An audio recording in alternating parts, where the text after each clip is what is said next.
All right, well, here we are in our introduction of the letter to the Colossians. Today we're going to be looking at chapter 1, verse 1 to 8.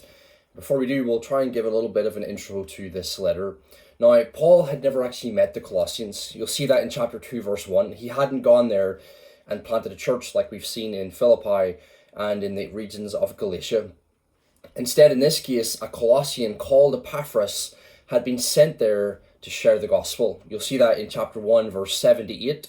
And in chapter 4, verse 12 to 13. Epaphras had then returned to Paul at some point, who was in prison at the time, chapter 4, verse 18, and he came with greetings, with updates, with questions from the believers at Colossae, which is then why this letter is written. Now, the Colossians were facing two false teachings. Number one, the legalism, which we've already been looking at in Galatians and Philippians. You'll see that in chapter 2, verse 16 to 17. And second of all, it was an early form of Gnosticism blended with Polytheism in chapter 2, verse 18.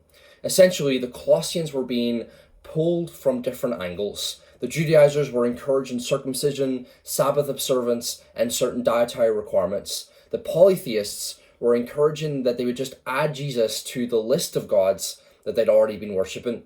And then the early form of Gnosticism was leading towards angel worship and asceticism. Paul's goal here is to show that Christ is the supreme and preeminent king of the universe, and that because we're in him, we have everything we could ever need. We are complete in Christ, and there's nothing to be added to that. So then, questions for chapter 1, verse 1 to 8. Chapter 1, verse 1 to 14 is an introduction to the letter. In verse 1 to 2, we have the greeting. In verse 3 to 8, we have thanksgiving. Verse 9 to 12, we have prayer. And verse 13 to 14 is really a very important key statement that pivots the rest of the letter. So question 1, what three things does Paul thank God for in chapter 1, verse 2 to 5a and verse 8? And question 2, what has the gospel done in chapter 1, verse 5b and verse 6? God bless.